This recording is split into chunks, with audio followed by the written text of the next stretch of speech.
Hello प्यारे विद्यार्थियों, समा अकेडमी के यूट्यूब चैनल में आपका हार्दिक स्वागत है। आई होप कि आप सभी स्वस्थ होंगे, मस्त होंगे। आज हम बात करें कक्षा 9 के विज्ञान वर्कबुक के कार्यपत्रक 58 के बारे में। और इससे पहले अपन कार्यपत्रक 57 तक कंप्लीट कर चुके हैं। वीडियो को एंड तक जरूर देखें क्योंकि अपन इसमें अच्छे इंपॉर्टेंट क्वेश्चन भी हैं। और चैनल को सब्सक्राइब नहीं किया तो प्लीज़ चैनल को सब्सक्राइब जरूर करें, बेल आइकन को इससे दबाएं ताकि आने वाले वीडियो के नोटिफिकेशन आपको मिलते रहें। शुरुआत करते हैं। विषय वस्तु खाद्य संसाधनों में सुधार। विषय वस्तु रहेगी अपने खाद्य संसाधनों में सुधार। अधिगम बिंदु रहेगा खाद एवं उर्वरक। शुरुआत करते हैं। जिस प्रकार हमें विकास, वृद्धि तथा स्वास्थ्य यानी स्वस्थ रहने के लिए भोजन की आवश्यकता होती है, यानी जिस प्रकार हमें विकास होने के लिए, वृद्धि करने के लिए और स्वस्थ रहने के लिए भोजन की आवश्यकता होती है, उसी प्रकार पौधों को भी वृद्धि के लिए किसकी आवश्यकता होती है। तो पौधों में अपन जब पौधे लगाते हैं तो अपन क्या डालते हैं उनमें? खाद, उर्वरक, जल, सूर्य का प्रकाश इत्यादि, यानी ये उनका मुख्य भोजन होता है। ये उनकी क्या होती है? मूलभूत आवश्यकताएं होती है।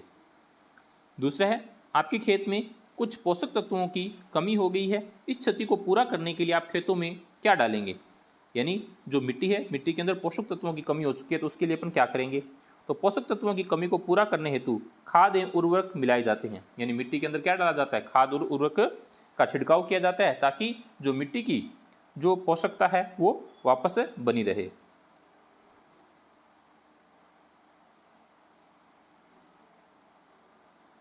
तीसरा है, प्राकृतिक खाद को तैयार करने की विधि अपने शब्दों में लिखिए। यानी प्राकृतिक जो खाद है उनको किस तरीके से तैयार करते हैं।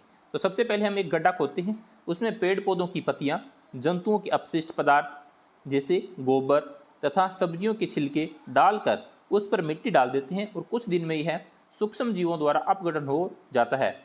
इस प्रकार प्राकृतिक खाद तैयार करते हैं। तो अपन क्या करेंगे? सबसे पहले अपने शब्दों में लिखना है इसको। सबसे पहले गड्ढा खोदेंगे, गड्ढे में कुछ पेड़ पौधों की जो पत्तियां हैं और जो जंतुओं का जो अपशिष्ट है, यानी जो जैसे गोबर हो गया, उनको उसके अंदर डाल देते हैं। जैसे कुछ सब्जियों के छिलके वगैरह हैं वो भी उसमें साथ में डाल देंगे।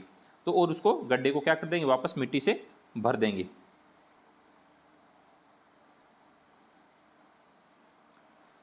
रिक्त स्थानों की पूर्ति उचित शब्द द्वारा कीजिए।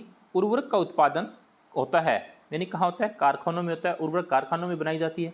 दूसरा है, खाद से मिट्टी को प्रचुर मात्रा में प्राप्त होते हैं। क्या प्राप्त होते हैं? पोषक तत्व। तो यहाँ पे लिखना अपने को पोषक तत्व।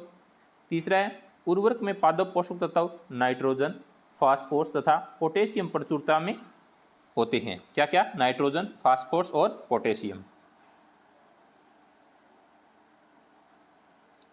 स्पष्ट कीजिए कि उर्वरक खाद से किस प्रकार भिन्न है। उर्वरक एक अकार्बनिक लवण है जिसका निर्माण कारखानों में होता है, जबकि खाद प्राकृतिक है जो मानव द्वारा पेड़ पौधों व जंतुओं के अपशिष्ट यानी गोबर से तैयार की जाती है। इससे मिट्टी की उपजाऊ क्षमता बढ़ती है। क्या लिखना है? उर्वरक एक अकार्बनिक लवण है जिसका निर्माण कारखानों में होता है, जबकि खाद प्राकृतिक है जो मानव द्वारा पेड़ पौधों व जंतुओं के अपशिष्ट यानी गोबर से तैयार की जाती है। इससे मिट्टी की उपजाऊ क्षमता बढ़ती है।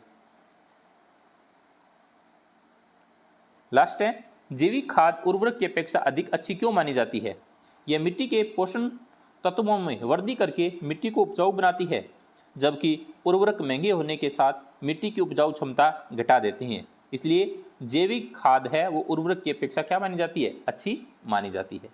तो इस तरीके से आपको इसको लिखना है। आई होप कि आपको ये अच्छे से समझ में आया होगा। तो अच्छे से अपनी वर्कबुक को कंप्लीट करें। लास्ट आपका यानी 59 नंबर एक कार्यपत्रक और है, वो भी आज अपन कंप्लीट कर लेंगे। Thank you.